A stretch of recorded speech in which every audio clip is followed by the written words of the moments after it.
un petit peu froid là. Je vais me faire un petit feu. Hop là. Allez, c'est parti. Pour du feu à la friction. Hop, comme au temps de la préhistoire. Et ça y est, regardez. On a la toute première braise qui apparaît.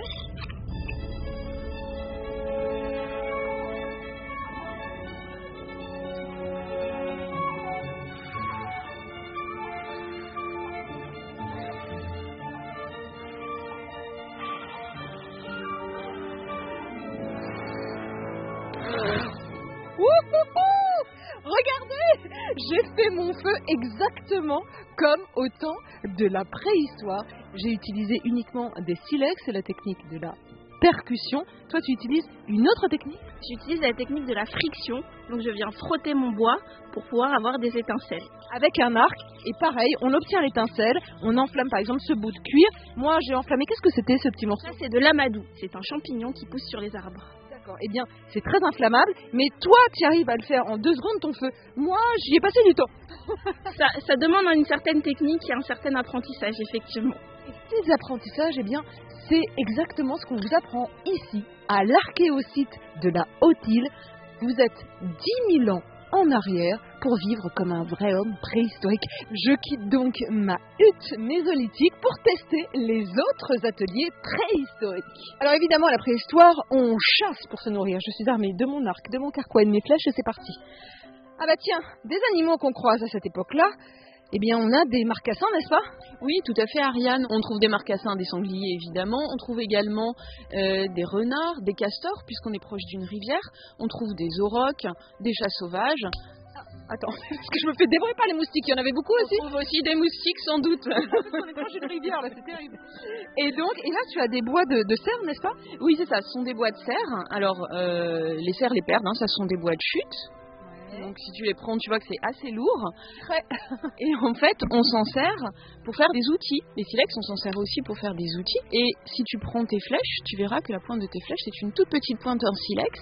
Et ça, c'est typique du mésolithique. Des toutes petites pointes. Et on en a trouvé ici aussi. Et là maintenant, je vais fabriquer mon propre pain. À l'époque néolithique, il fallait bien faire sa propre farine. On n'avait pas de moulin. Donc on était sur une bonne vieille meule en va-et-vient. Donc c'est ce que tu vas tester. On va mettre un petit peu de lait. Du coup, tu vas essayer de concasser un peu avec la pierre. Ah mais j'en ai pas. Et ensuite, une fois que tu as un peu concassé, tu vas faire en va-et-vient pour commencer à faire vraiment de la farine. Mais ça va être clairement de faire du pain là. Ah bah oui.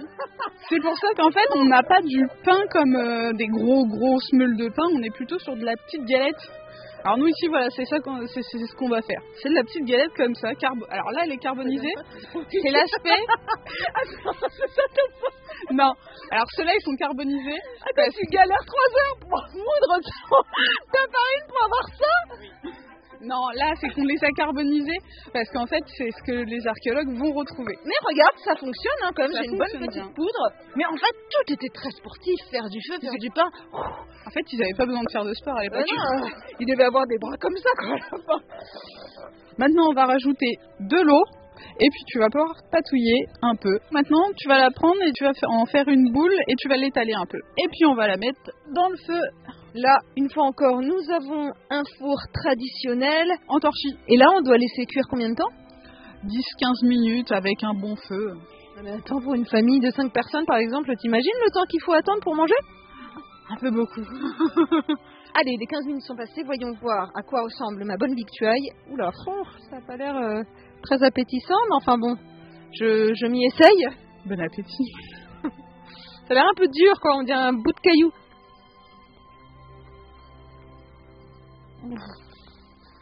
C'est pas terrible. Tiens, et ça, c'est un autre four à pain maintenant? Non, c'est un four à verrier. Tous les dimanches, on accueille des personnes qui viennent faire d'autres activités que celles que tu as fait aujourd'hui. Je vois que tu adores les bracelets. Qui sont faits en verre, c'est génial. Oui, donc c'est typique du territoire. Des bracelets gaulois. Ouais, et en fait, tous les week-ends, on accueille des personnes. Et en fait, prochainement, ici, on aura un menhir. Ah mais non, vous allez lever un menhir?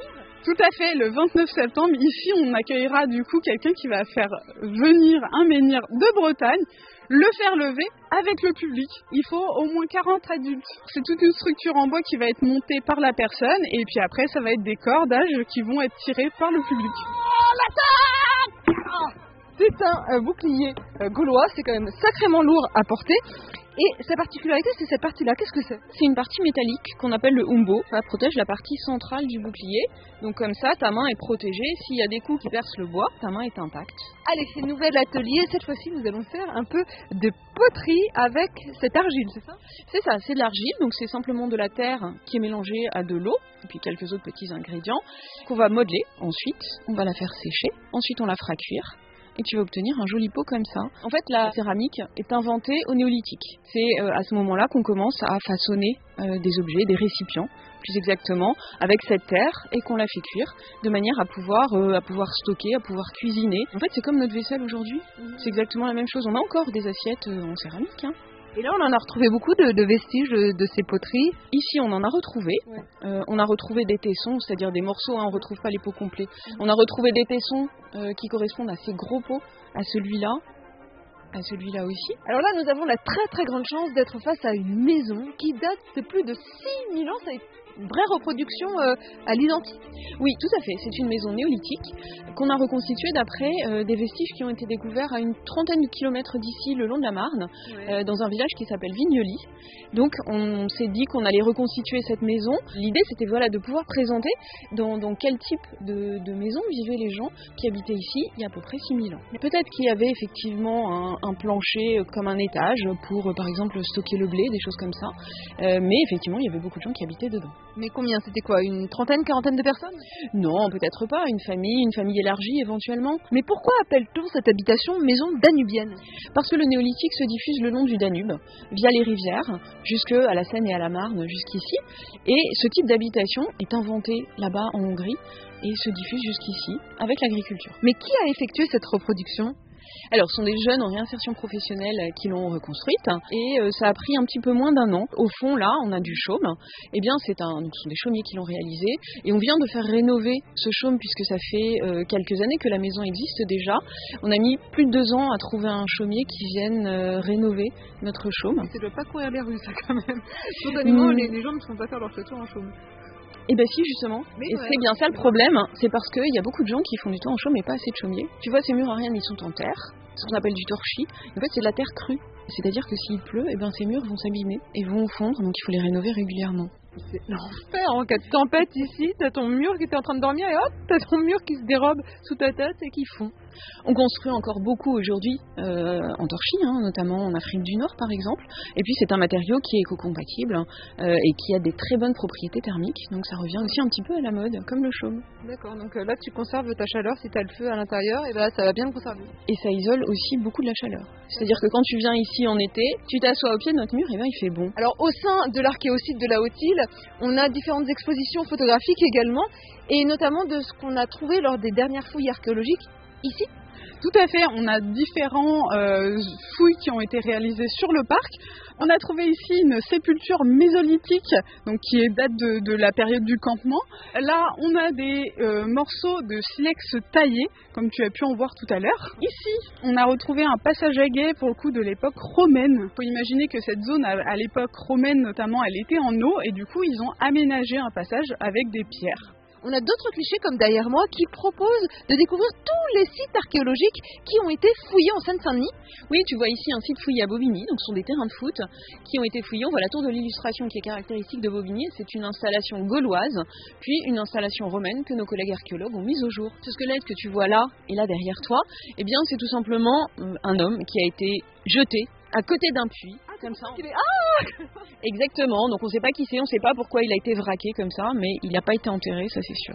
Si vous aussi vous voulez plonger comme moi dans la préhistoire, rendez-vous à l'archéosite entre 13h30 et 18h tous les dimanches. C'est gratuit, ça vaut le coup, à vous de tester.